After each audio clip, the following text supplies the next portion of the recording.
Oh yeah, I'm starting to get some. There we go, they're all starting to come through. So what I'm doing is I'm taking free proxies that I found online, I'm testing them with one of my scripts and then seeing if I can actually use them in a scraping project. So far I've managed to find some that do work, but I'm having lots of issues, as you'll see as we go further down the line. So this script is just basically gathering some proxies coming from a website here and from a text file from ones that I found elsewhere, and we're then checking it here. So we are using each proxy with requests against this URL to see if it actually works, and we're only returning it, i.e. printing it out, if the status code is 200, because sometimes they do work but you get other error codes like redirects and 49s, etc, etc. We're then basically just using the concurrent futures thread pool executor to run against this, and it's just giving us the proxies that are working out to the screen. Now, as you saw at the beginning of the video, I do get some good results here, some do work. You can see them all coming back up here now. So all I did is I took these ones here that worked from this script here, saved them all into a text file out of about, I think the list was about 500. I got 28 the first time round that were actually active and working, and then I would run them through this script here. So the three main problems that you're going to find by using free proxies like this is the uptime. They don't stay active for that long. The speed, they are generally, as you've seen, quite slow. It's taking a long time to actually get that response back. And the third one is something that's a bit more nefarious, which I think you need to be aware of, although I haven't encountered this too much myself. If you're watching this thinking that you need proxies for your project and you don't want to go through the hassle and the ache that I am here with these free ones, you're going to want to check out the sponsor of today's video, IP Royal. IP Royal will provide you with high quality proxies that are designed to serve a whole set of use cases. They offer high-speed data center proxies for large throughput, where stealth isn't so much of a priority, and static residential proxies from premium IPs that are not shared, that can give you secure access for shopping and streaming stuff from other countries. For data scraping though, I'd highly recommend checking out their Royal residential proxies with a global pool of 100% genuine residential IPs. These are offered with the ability to auto-rotate for you, meaning super easy integration into your code, or allow you to instantly change the IP via the dashboard or API access if you wanted to hang on to the same proxy for a little while.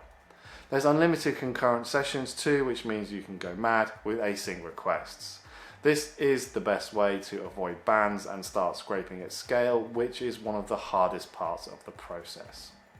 IP Royal has also given me a code to offer you guys 50% off your Royal residential proxy order, so check out the link below and use the code JWR50 to get that 50% discount. So link below, code is JWR50, 50% off your Royal residential proxy order. So when I was growing up at the early era of the internet, obviously I wanted to learn about hacking and I wanted to know how to do all these crazy cool things with networking and computers. One of the first things that I looked at trying out on my own local area network was a man-in-the-middle attack. What this is that you basically you intercept all the network traffic from your target as it goes out to the internet to try and get the information that they want. What you can do then is you can actually send back data that you choose. You can tamper with it, you can modify it and send it back to the client pretending that it's come from the internet. Now, if that process sounds familiar, that's because exactly what we've just been doing using these free proxies. So our entire trust is in whoever's put these free proxies online to actually not be sending us loads of stuff that we really don't want. In some cases, it might just be excess advertising, which we don't want to see, but in other more extreme cases it can be malware and viruses, so you just have to be really careful about where you're getting this from. And this is the main reason why I tend to stay away from free proxies, because their uptime is bad, they're slow and unreliable, and there's that potential for malware there. So what we're doing is I have written a retry function decorator that basically just says if it fails, we're going to wait 2 seconds and then retry the same request again. And we are basically using the proxy list that I created from the other file to actually try to pull the product data from this URL here. This is again as the same Shopify store that we were testing against. Now, if you weren't sure how to use proxies with requests, you pass them in as a dictionary here. You can see that I've got them here and I'm passing them in here. Now, a good thing that you want to do when you're using proxies or even when you're not is setting a timeout for your requests, which I have here, 15 seconds. I've got it set to currently. We're probably going to tweak that as we go along. What I'm doing then is I'm just printing the data out if we actually get it back, so we can see any good responses that we get. And I'm also removing the bad proxies from the list as we go through them. So this is possibly not the most fine-tuned way, the most streamlined way of doing it, but what I wanted to do is I wanted to keep the gathering of good proxies separate from the actual main script, so we could then take it and use it anywhere else that we wanted to by just creating a list of good proxies. So when we run this, you'll see that it actually does wait quite a while. This one did work straight away. So that's a really good example of how it can work. You'll see that that took maybe a second or so, so still longer than we were hoping for, but now we know that this one has done well and is currently working well.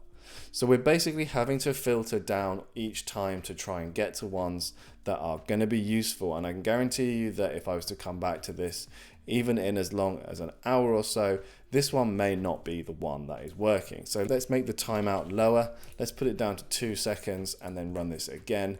You'll see that we're getting, these ones are failing, cannot connect. And then this one worked again. So as we are selecting random ones each time, it will be slightly different results, but it does appear to work. Now, I was testing this earlier, and sometimes I had to wait for as long as, I don't know, a minute, whilst we tried several different proxies to get them to work.